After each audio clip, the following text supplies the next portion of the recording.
What's up, twin? What's up, twin? How you feel? I feel good. Good. You look good. Thank you. You're welcome. You look great. Thank you very much. Appreciate it. It's good to be here. It's good to be here. Always, right? Yeah. Always. It's always trippy to me to have these conversations with someone who I already have these conversations with. And then there's most of the people that, come on the podcast. I don't have these conversations with. So I feel like we've been having this conversation for years. I'm not quite sure how to start it today. But the baseline is, in your mind, what is a Catherine Wilson? And starting in your childhood, right? Do you remember the earliest or early instances where you realized that you had a singular personality and you had characteristics that were like, oh, that's Catherine? You know what I mean? Amongst your family, it was like, oh, but I'm the one that does this. I don't know. Okay. I don't know. I know that, I guess it sort of speaks to my growing up, that I knew that I wasn't the one who did this. Got you. So my parents would say that my sister was really funny. Mm-hmm. Okay. So I took that as I wasn't funny. Got you. Right? Yep. Or my grandmother would say, your sister is better in math. So therefore I wasn't good in math. Mm-hmm. Right? Yeah. It was always the inverse of. Got you. Yeah. But I guess on some level, I also figured out at some point, I was of the two of us, I was the one who read more, right? I was constantly reading books. Got you. I would get in trouble at night for reading with the flashlight, yeah, right? Yeah. And my sister was we shared a room, so my sister's she's keeping me awake. She has her flashlight on. Meanwhile, I was nowhere near her. She was on the other side of the room. Right. And I think at some point in my younger, 7, 8, 9, 10 years old, it became clear to me that I much preferred non-traditional girl activities versus what my sister preferred, which was, dolls and clothing. Yeah. And at some point she transitioned into makeup, and I just had no interest in any of those things, right? Yeah. I played dolls with my sister because I wanted something to do versus I actually had an interest in that. Right. Yeah. That's so interesting to me, how we get kind of pointed into whatever direction. Yeah. You know what I mean? Even if we're being pointed away from the opposite. Yeah. It's then you end up diving into reading. Right. Well, yeah, and I think I learned how to read when my sister learned how to read. So I was 3, but my sister was going into kindergarten. Yeah. So I was already learning, I knew the letters, but I was actually picking up the book, reading See Jane Run, See Dick and Jane Over the Hill, right? Because I was following what was happening in my house, right? I was trying to write my name, but I had and still have issues with holding pen and pencil. So it wasn't so much that I was that much more advanced in terms of that, but I was very much interested in oh, this is this thing, and I know now how to do this thing, and this thing leads to other bigger books and stories and experiences and things like that. So I was very much into that. Yeah. And I came from a house where people read every single day. So when I was a very, very young child, my mother was on either her first or her second master's degree. My father had a college degree. My father worked in a factory. My father had a college degree, but my father also read. My grandmother, who would come to stay with us periodically, also read a lot. And she was the one that actually taught me how to read when I was 3. Right. And then later on, when she came to live with us, just not even 2 or 3 years later, she read a different book every single day. And so my perception of my self was that I sort of wanted to emulate that person, right? Who was like my caretaker, who I loved, yada, yada, yada. So I think that's where I really began to think through like, oh, I'm a reader. And that like meant something. Like that was important. That was special. Yeah. That's so dope. Like how you have these ideas as a very young person of what cool is to you. It's like the things that you see in whoever you identify as your heroes, you think they're cool. It's like, I love the way grandma reads. It's like, it's just a cool thing to you. You know what I mean? And then it's something that you emulate as like, that's what a good life looks like. But I also didn't know that wasn't the norm. Right. So then I get older and I realized, like, wait, other people's grandparents don't read books like every single day? At least a book, at least one book every single day? No. Or that their parents have books everywhere. Yep. Right? Like, I didn't realize that wasn't a normal thing. Yeah.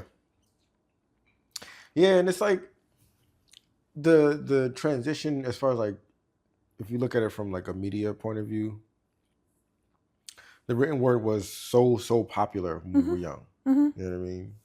Newspapers. Well, books, so they always encyclopedias, like newspapers. Everything was written down, and they read it every day.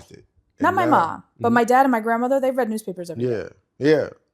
And like now, there is still a lot of writing, and the written word is still very much alive, but it's not really the same like stamp of legitimacy that it used to be. Like, we'll take it in a video and be fine. You know? But like at that time, it was like reading also kind of like fluff things weren't committed to paper. You know what I mean? Like they would find other mediums for them. You know, you might could say that on the radio or whatever, but you don't write a book on that, or that doesn't make it into a newspaper article. You know, because there's this like integrity to the written word. So like when you're young, when you develop an appetite for reading at a young age, you also, at least of our age and generation, you develop a palate for good writing. Yeah. You know what I mean? Because like shitty writing doesn't get written.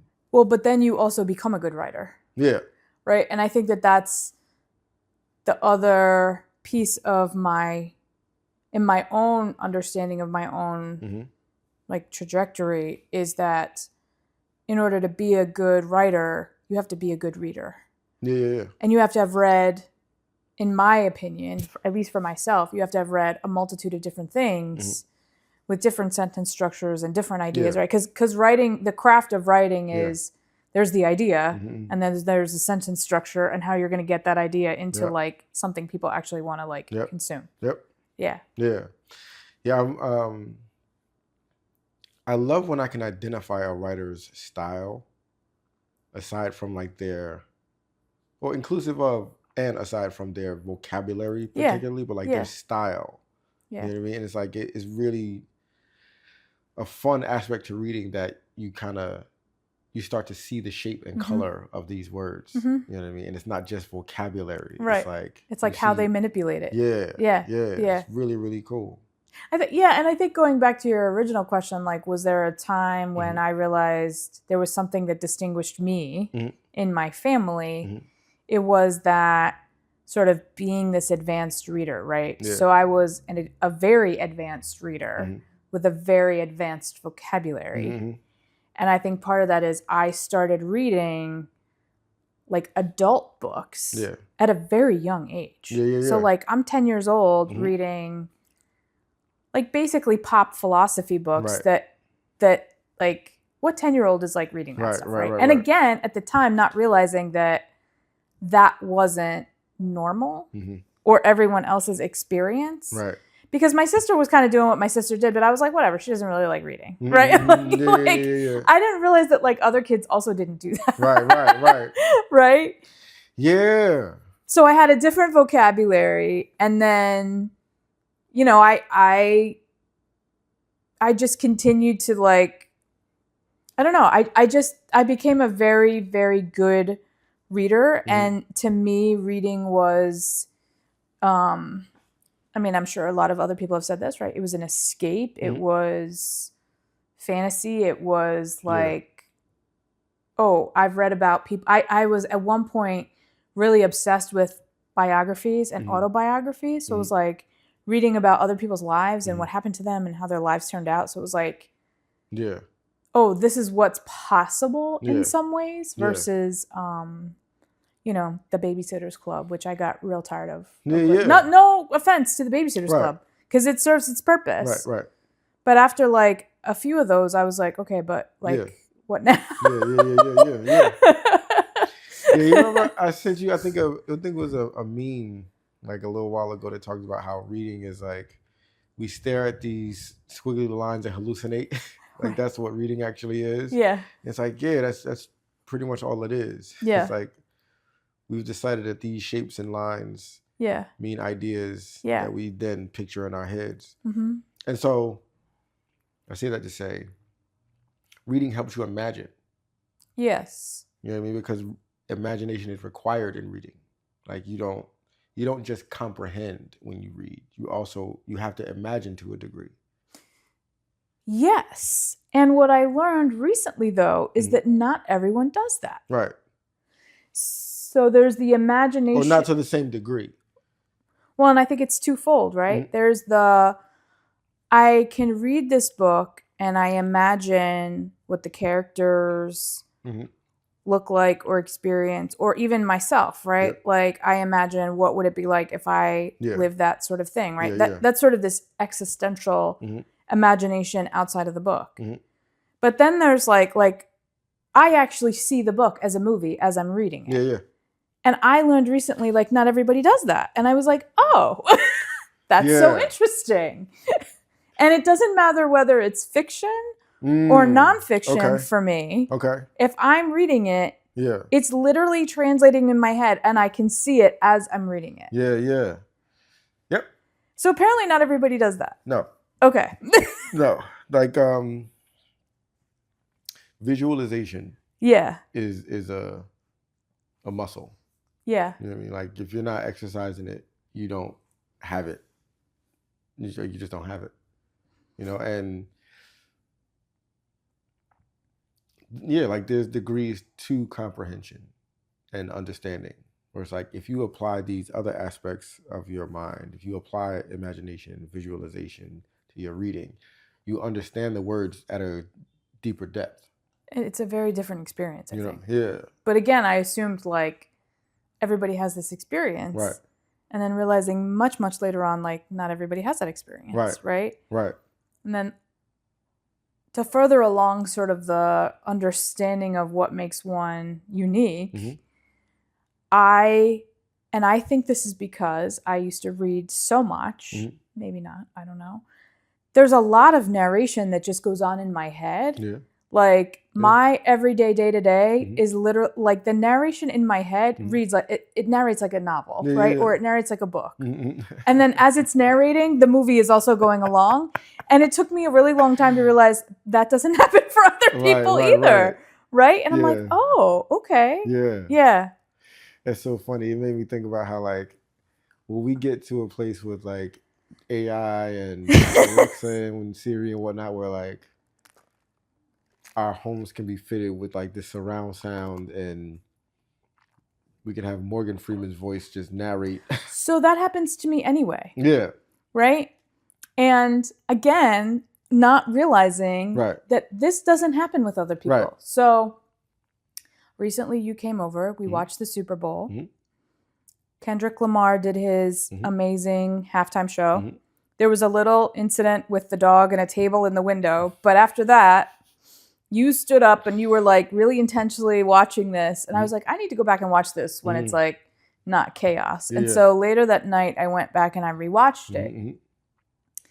And the next morning, the entire narration in my head was his voice rapping in my, like me saying, it's time to brush. In my head, there's this constant running dialogue of like, brush your teeth, you gotta go walk the dog, this is your meeting coming up. Except that dialogue for me that day was Kendrick Lamar rapping all of those things. Right. And that happens to me regularly, depending on like the experience or the person, and I could switch your voice out for his or right. somebody else's. Like, that's just how my brain works. It's very bizarre. Yeah. Again, not realizing that didn't happen for other people. But it's like there's a friend of mine, Aaliyah. The way her mind works is with the word association tends to go to songs. Mm-hmm. So she'll hear in her mind a lyric that would fit the conversation. Mm-hmm. From I have the the same right? thing. Yeah, right? Same thing. And it's like we have these like references and this library to pull from of like however we understand the thing to be. Yeah. You know what I mean? And it's what gives us our perspective. You know, it's like we all have such a singular perspective for a wild combination of reasons, but that is what our gift is. It's like, you know, that in the room, you're the only person that's seeing what you're seeing exactly. Yes. Like no one else sees what you're exactly seeing. Well, yeah, and whatever the narration is, right? Similar to what you're describing, it happens with song lyrics. It happens a lot with movie quotes. Yeah.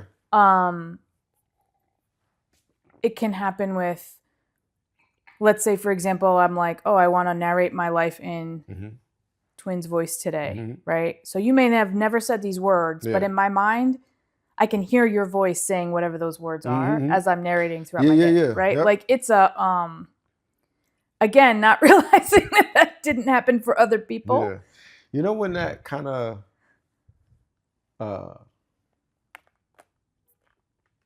really went into overdrive for me? When I started listening to audiobooks. And it was like I could hear Malcolm Gladwell saying Malcolm Gladwell's words. And it's like, oh man.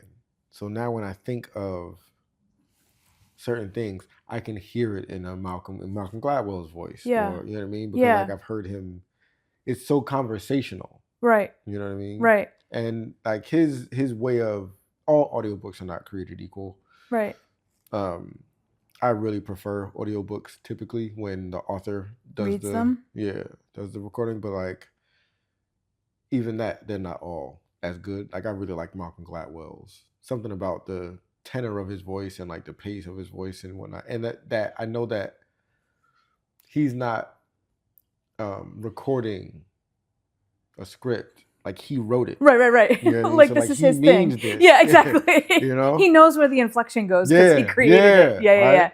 Yeah. And it's like,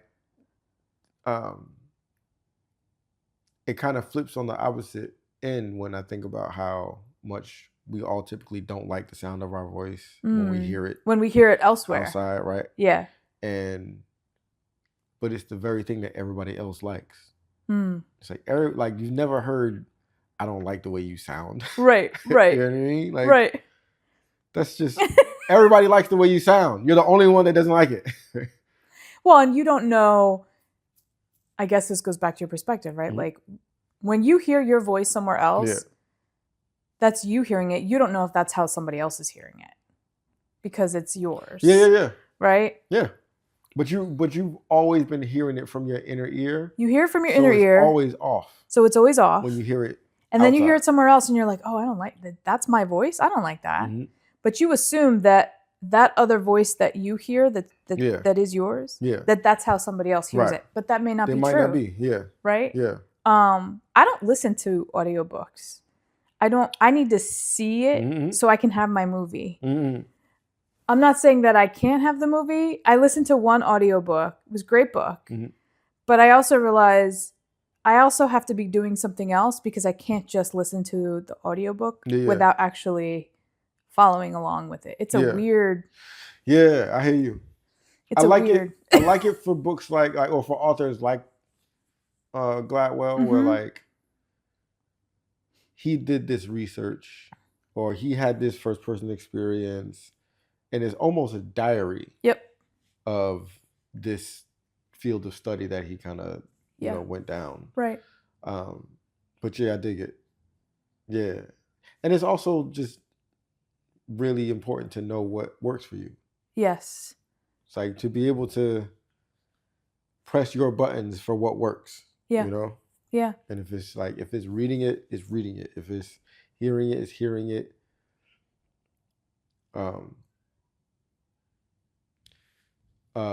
Viv used to, because she did calligraphy, so she would read a book and do the book in calligraphy. Yeah. And it's like, yeah, that's not gonna be a thing I ever do. Right. Like, I'm just not gonna do that. You know what I mean? But that's everything how is one of one. Everything is custom fit. Everything is custom fit, and that's how the brain processes, takes in, and spits out. Yeah. For lack of a better way of saying it, right? Yep. What it's processed. Yep. It's filtered version of whatever it's processed. Yeah. What was so you talked about how you realized at an early age that you weren't interested in like the traditional girly stuff, right? Yeah. They used to call that being a tomboy. Right. I don't know if they use that word now, but it was very much a thing. Yeah, it was definitely a thing in the 80s and 90s. Especially the 80s, yeah. Right? Yeah. When like climbing trees was still a thing. Yeah. Yeah. But what was the first thing, or can you think of a thing that you realized, like, I used to be this way, and I've decided I'm not going to be that way anymore. Like, I used to, up until 9th grade, I was a pretty good student. Mm-hmm. I got to 9th grade and decided just not interested in doing that anymore. And like 9th grade, I cut class every day, half a day, all year. And I just was not, I didn't feel the impulse to be a good student anymore. Yeah. You know what I mean? At least not like categorically. Like if it was a class that I liked that class and that teacher, I could turn it on for that. Mm-hmm. But I realized by high school, like most of this stuff is bullshit. Right. And like you're requiring me to spend my time and my attention on this thing that's just to fill what you decided is a balanced curriculum. Mm-hmm. You know what I mean? So like I gotta go to this class, and who gives a fuck about this? Like I don't want to. Right. I don't want to go to the Glee Club or you're like. I have to spend an hour doing that. Right. I don't want to do that. Right. But can you think of a thing where it's like you used to be this way, and then you decided, yeah, I enjoyed that when I was that. I don't have any interest in that anymore whatsoever. Now, I'm into cars or whatever. I don't know that I've ever done that consciously. Mm-hmm. Yeah. I think I've sort of unconsciously moved away from some things. Mm-hmm. The older I got, as if I'm like 60 now, right? Moving from my high school years to my now in my mid 40s. Yeah. There must have come a point where I lost interest in reading so much. Okay. I still read probably more than most people, mm-hmm. but I don't read a book a day. Mm-hmm. And I also moved from a lot of fiction mm-hmm. to much more nonfiction now. Okay. So like now it's like, there was a point where it was like 100%. I only read mm-hmm. novels, mm-hmm. and then it was like, oh, well, let me add another 5 or 10% of nonfiction. And now I would say like 90% of what I read is, mm-hmm. Nonfiction. Yeah. But in terms of, is there a thing that I decided I'm not going to be that way or do that anymore? I don't know that I've ever consciously done that. Yeah. I've just sort of like, I don't know. Mm-hmm. I'm not sure I've always been conscious or awake of my decisions as much as I am right now. Yeah. Right? So, I would say that if I have, it's been much more recently, like over the last 5 years. Mm-hmm.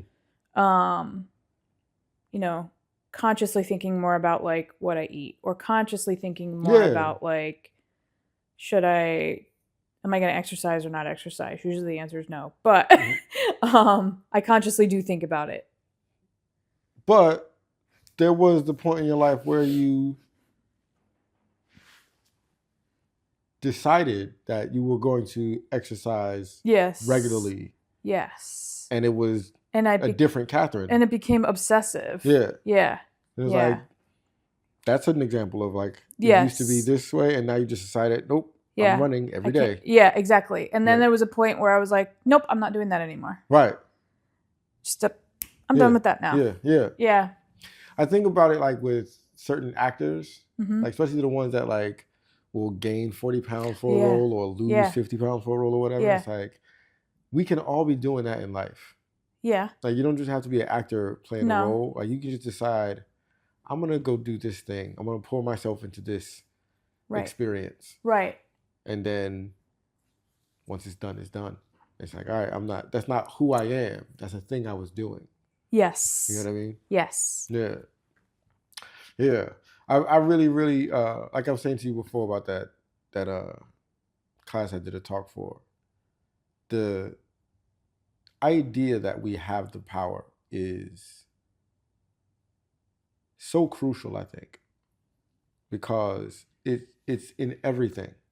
It's like most of our perceived suffering has to do with power that we have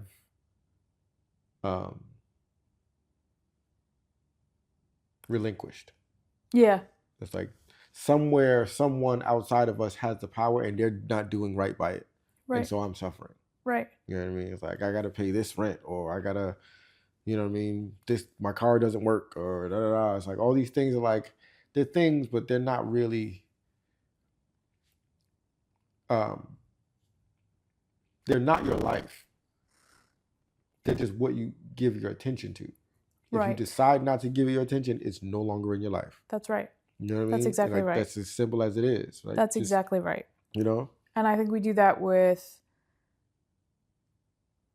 sort of the basics of things. Like you said, your rent, your car, right? Yep.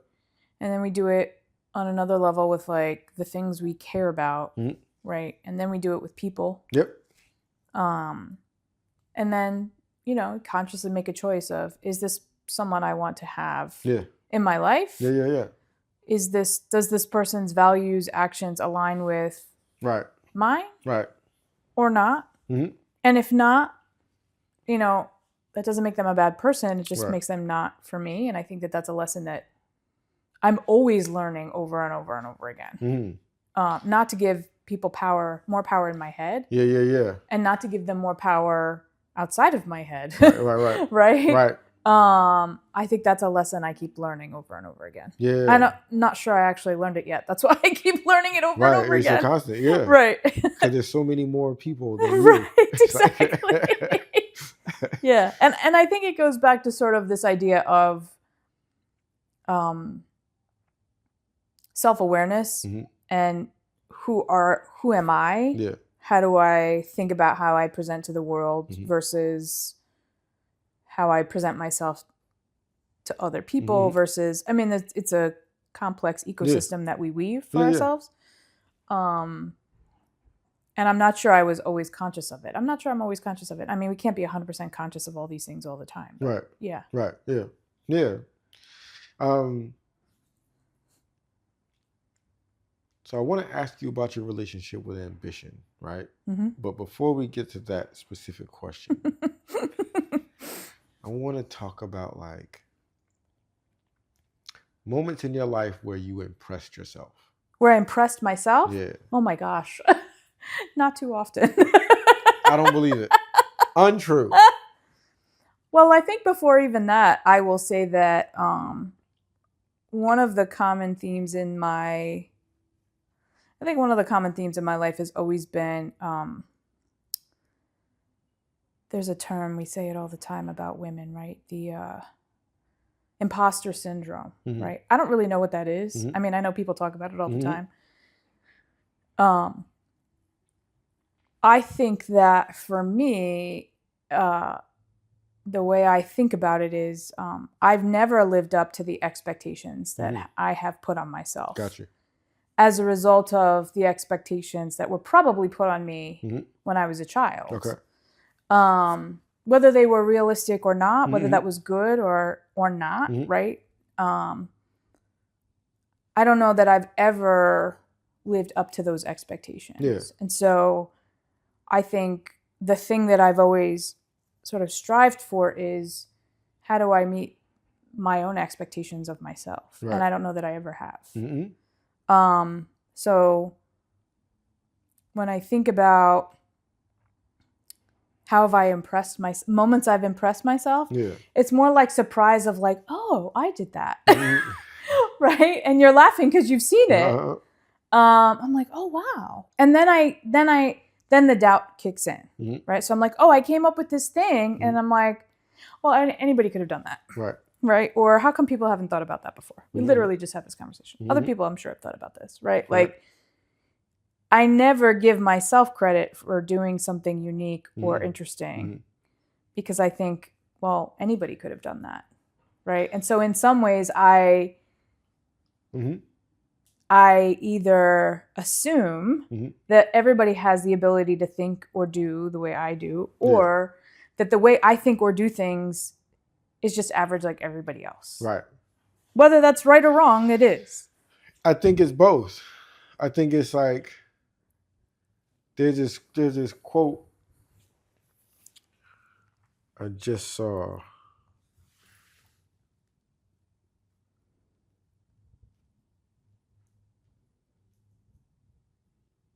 Oh, come on.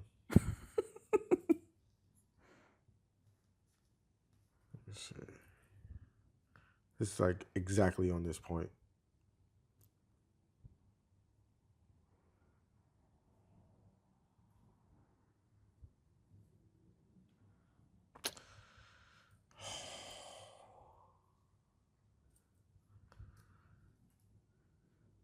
Dagnabbit.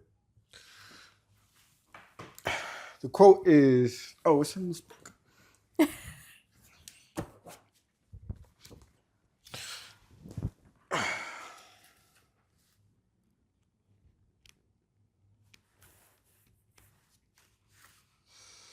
All truly wise thoughts have been thought already thousands of times, but to make them truly ours, we must think them over again honestly till they take root in our personal experience.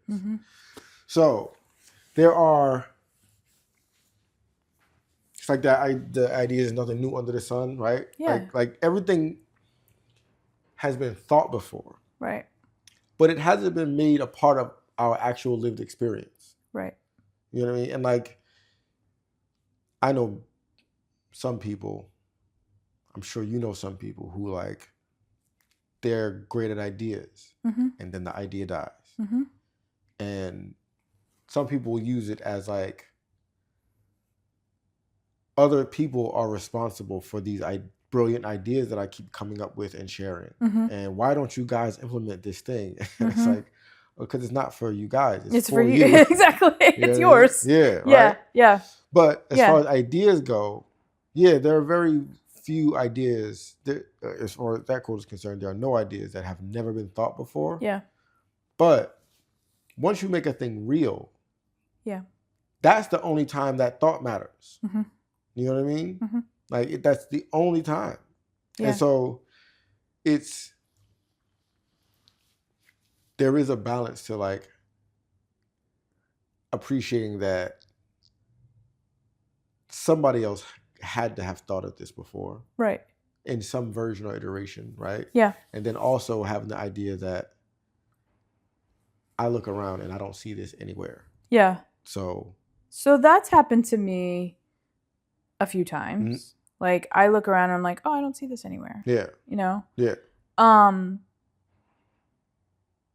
I would say more recently, like in the last 5 years or so, I'm much more taken aback and surprised by, oh, wow, that actually is a pretty good idea. Versus, before that I'm like, I'm just sort of, I don't want to say like,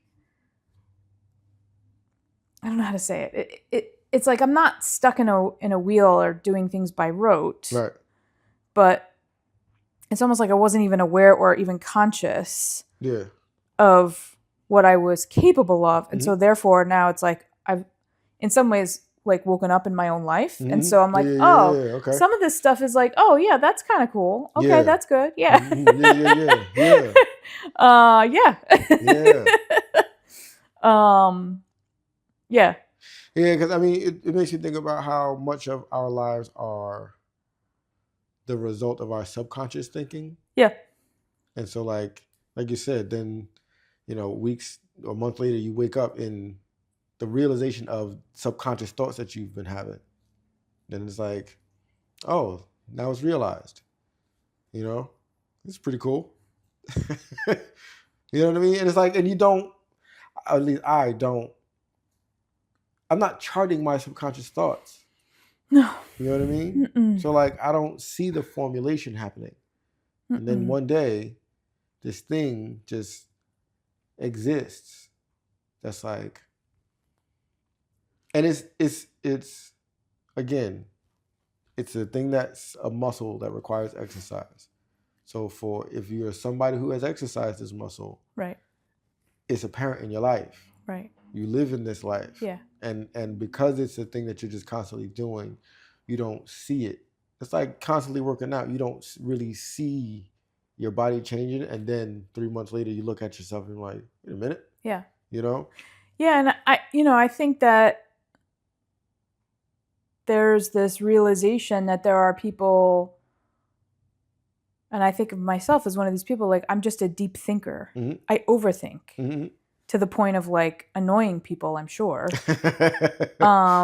Not myself, because it's just, right. That's me. Right. I'm like, well, this is just how my brain functions, yeah. Right? But I do consider myself now to be a very deep thinker. Mm-hmm. And to your point, it is something that gets exercised. Yeah. Like my brain never shuts off. Right? So first thing in the morning I wake up, the thoughts are on. Yeah. Right? Yeah. Before I go to bed at night, I have to actually like turn on some slow calming music to like bring it down. It never stops. Yeah. But then there's the constant thinking, which you could sort of align to like white noise. But then there's like the deep thinking, like where you're like, you spend some time reading or you spend some time in meditation, and now you're like deeply thinking about solutions to things or whatever, right? Like that's what I tend to think about. Yeah. So I'm not sure I would have said that 5 years ago or like 6 years ago or even 10 years ago. Like I think that's a shift for me. Like maybe it's not something I stopped doing, but maybe it's something I actually realized I started to, or maybe I came into the realization that I've always done that. Yeah. And like the things that you think about is the world that you live in. Yes. Yes. Like that's just. And I think your world is as big as the things that you allow yourself to think about. Yeah. Right? Yep. And I think that also has become very clear to me as well. Yeah. And the thing about like, especially like inspired thought, the thing about being inspired and thinking in general, like active thinking, is it's happening to you too. Like you're not creating ideas. You know what I mean? You're taking ideas that have been gathered in your conscious and subconscious and unconscious mind, and you're making a dish out of them. You know what I mean? It's like you're cooking in your mind. Yeah. But you're not cooking from a recipe. Yeah. You're making your own recipe. Together. It's like you're making your own recipe. Yeah. So you are creating something. You're creating the formulation of them. Yeah. Yeah. Right? But like you're creating it like a chef does. It's like it's developing along the way, and then you add a little more thought or a little more salt, or you know what I mean? It's like, let me play with this aspect of it a little more. Yeah, I mean, I think for me it's like recognizing there's the things I've read that are all filed in there. Yeah. Right? There's the patterns I've recognized that are also all filed in there. And then there's the understanding of other things that is like lived experience all filed in there. Yep. And so when those three things marry up, that's when everything starts like firing together. And that's the moment where I don't remember exactly how you phrased it, where I'm like, ooh. And sometimes I scare myself. Yeah. Like I've actually texted you and other people like this sort of funny thing where I'm like, sometimes I'm so smart, I scare myself. Yeah. It actually does scare me because if I would let myself actually do that more often, I would have one of those like rooms with like every whiteboard filled with beautiful mind. Like that's literally like what it is, right? And it's like I try to be normal, but I don't know that I am capable of that. So that's what it is. Yeah. That's what my brain is. Yeah, and there's another component to it that is the entertainment of how our minds work. It's like you know that you like that your mind works in a way where you hear the narration in different voices that are interesting to you, and you know what I mean? Like you know that you do that, but you also know that you like that you do that and that entertains you. It's entertaining. To think more. And then I see it. Yeah. I hear it and see it at the same time. It's very entertaining. Right. I don't watch a lot of TV, and I think that for a long time, I was like, oh, I wonder, like, I just don't. And then let me say it this way. For a long time, I thought it was because in my house growing up, like a lot of other people, there was one TV. Okay. We didn't have TVs in our bedrooms. Yeah. We did not have cable. Okay. So, like, a lot of people in our generation grew up with, like, MTV and all these things. Like, I didn't grow up with any of those things, right? So, TV has never been a source of, like, major entertainment for me. And so, because my mind is very much like a television or a movie going on all the time. It just never shuts off. Yeah. So now I'll ask.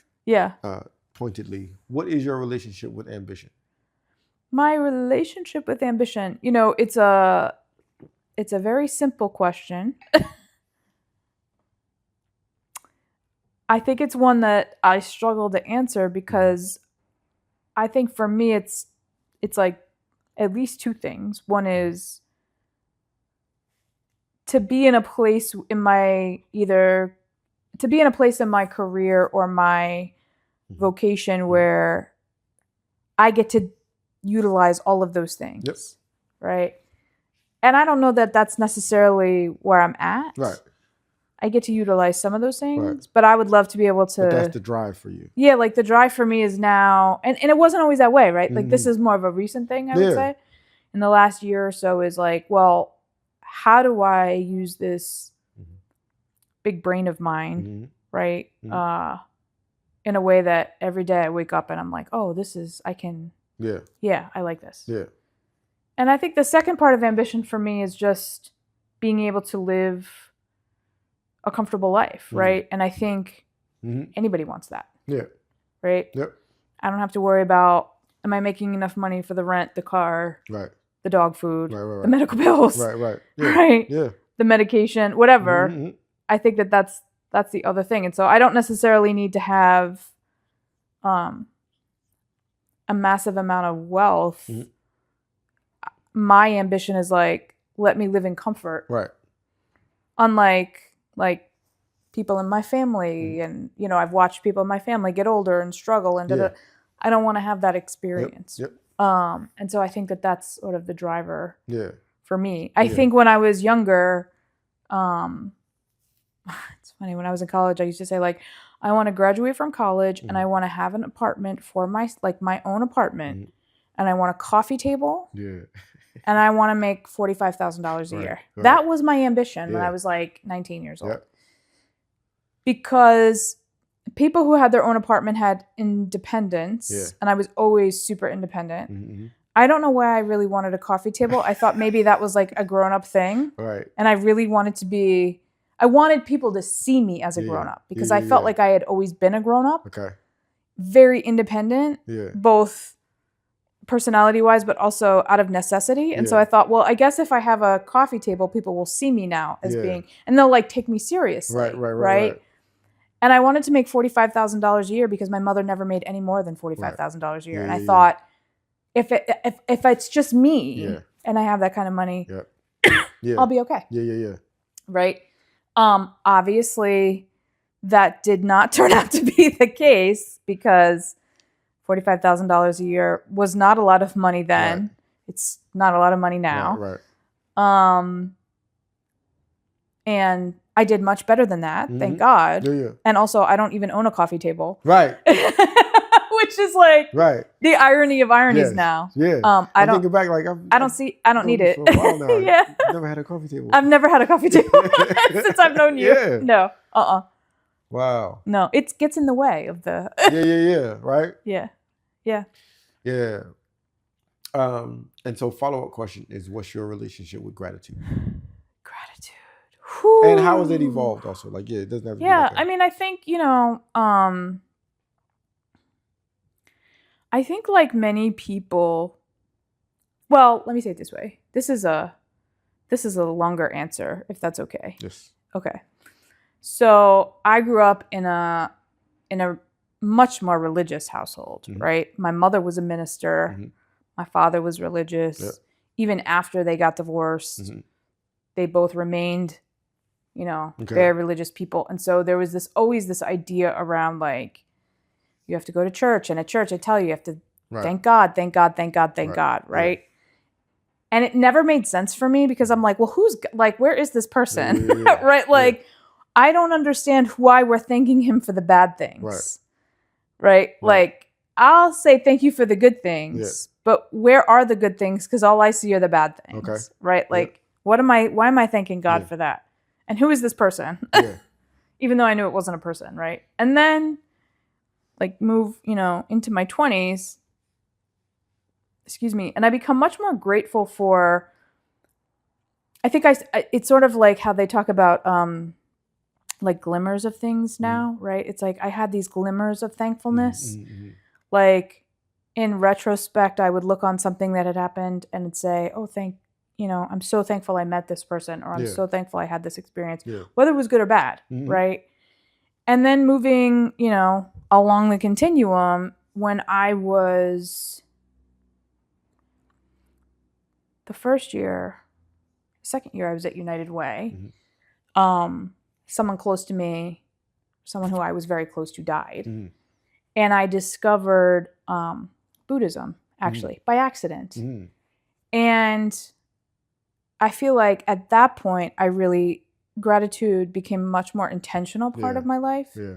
Not only because I understood Buddhism and the principles of Buddhism as a practice, but because I had been so grateful that I had this person, like everything.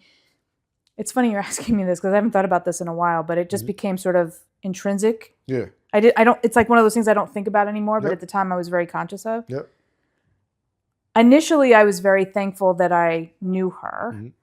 And as time went on, after she died, I started to recognize and be thankful for the things that she meant in my life and the things that she did for me and the people that she connected me to. The things that she taught me about myself. And those are still things that I carry with me and I try to like impart to other people as well. And so now my relationship to gratitude is very much, even when I'm having, a bad day, I try to sit every morning in some sort of meditation and gratitude for my life overall. Because one, there was a period where I wasn't sure I wanted to be alive, number one. And number two, every day that I wake up and I sit in the morning in meditation and gratitude, I remind myself that the life I have now is beyond what I ever imagined to be even possible. Especially when I thought I was only ever going to make $45,000 a year for the coffee table. I mean, I never, ever could have imagined that this is how my life would be. And I think even now, if you ask me this 10 years from now or 20 years from Mm-hmm. now, I will tell you that at 45, Right. I could not imagine now what my life will, how even more amazing my life will be Right. 10 or 20 years from now. Right. Right. So that's the gratitude, Yeah, right? And yeah. I know that some people say you have to be grateful for it all. Mm-hmm. There are many days I am not grateful for it all. Right. I am not grateful always for the heartache Right. and the struggle Right. and the frustration and Yeah. all of that. I'm not one of those people. Mm-hmm. There are people who are better than me. I'm not one of those people where I'm like, thank you, universe, for the financial hardship this month. Or, Right. thank you, universe, for my parent now having dementia. No, I'm not going to say thankful for that, right? Uh-huh. Eventually I might. Yeah. Right. Overall, am I thankful that I am comfortable? Yes. Mm-hmm. Don't want anybody to come back and say, she's unhappy. No. But there are some things I'm like, I'm not going to be grateful for that right now. Right. Yeah. And I think I have to, I think it's okay to give ourselves grace for that too. For sure. Yeah. For sure. I think it's... I'm not a saint. Yeah. You're sane. Yeah, exactly. That's what... Yeah. Yeah. Because to be a living saint requires insanity. Oh my God. Yes. Yeah. Yeah. That's... It's funny how... like the giving yourself time.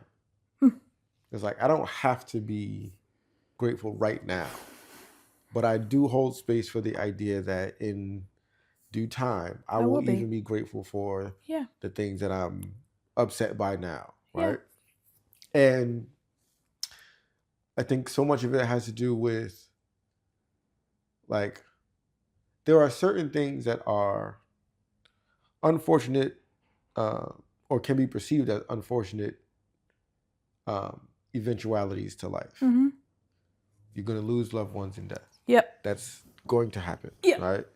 You're going to get sick from time to time. Like sick, debilitated sick. You can't get out of bed, or you can't do your functions. You can't go to work. You can't, you know what I mean? You can't enjoy a meal. You can't taste, like all of that stuff will happen throughout life, right? Yeah. You'll have heartache and heartbreak. You'll have uncertainty. You'll have all these things, right? But those things, it's like they say, like your worst days, you have 100% success rate against your worst days. Mm-hmm. You know what I mean? Like nothing has ever taken you out. Yeah, not yet. Not yet, right? And when it does, it's because you're taken all the way out. Close. But up until that day, I've come pretty close, but I'm not there yet. But you're not there yet, right? Yeah. And like the idea that you have some of the sensibilities you have now, some of the strength you have now, some of the empathy you have now comes from you having the lived experience of your hardships and challenges and 100%. And now you have the space and time and distance from the thing to be grateful for it. And have that perspective. Right? Right. But it's also like necessary in the moment to be pained by the painful thing. Yeah. Yeah. Well, it's you can't have the pain if you didn't have the love. Right. Right? Isn't that what C.S. Lewis says about grief? Yep. Right? C.S. Lewis, his wife dies of cancer, and he says, the grief now is a result of the love that I had then. Yeah. Right? Yeah. And I think that's the thing that we always forget about heartache and heartbreak. Yeah. You don't get that unless you had something. Unless you had, right. Right? And so better to have precious. Than not to have anything. Right. Right? Yep. Because we see people who haven't had whatever depth of euphoria or pleasantness or a loving relationship. Like we know that whatever our relationships were with our parents, we know there are people who had worse. Yes. With their parents. Always. Right? There's or always people, worse. Just people who did not experience some of the softness and kindness and caretaking and love. To whatever degree we had it, there are people who had it to a lesser degree. Mm-hmm. You know what I mean? And they don't have, we do have capacity and access to know that love, that softness, that preciousness is a truth of life. Yes. Because you lived it. Yes. Even if it's not eternal, you know it's true. You know what I mean? And like some people don't know that it's true. Well, I will say that I think there's a truth around gratitude that I didn't have, Mm-hmm. I didn't know, Mm-hmm. and I didn't have. Yeah. Before Kathy died. Mm-hmm. And when Kathy got sick and it was clear she wasn't going to live, she sent me, I would go to see her. There was a period where I would go see her every week. And then she got to the point where I would go and see her every day, right? Like that was like right before she died. But every week I would go see her. Mm-hmm. And sometimes I would email her before and say something. And there was an email she responded back and said, enjoy every minute of this day. Mm. And you don't get that kind of perspective. Right. Unless you're dying of cancer or you have some sort of thing that is potentially going to end your life, right? It brings you, and we've all seen this, right? That people who are having this experience get real clear about life and death. Yeah. And that's the other gratitude lesson for me is that after her death, the perspective I had on life was very, very different than before her death. Right. And even now, when there are small things that I let get to me, I remind myself, right, I still get to be here. Right. So I could let this little thing get to me. Right. Or I could put it in its place over here and move on with my... Yeah. Right? So I think that's the other thing is that sort of gratitude has given me the perspective of, and maybe I've always been this way to a certain extent, but I really don't want, and I try not to get caught up in the small crap and my own drama or other people's drama. Like, I don't have time for this. Right? Like, there's real life happening. Right. Like, let's go have that. Right? And I think that's really, really important. Yeah, for sure. That's it, man. This is great. We could just do this all day. We do. Wait, we do. We just don't press record. Right.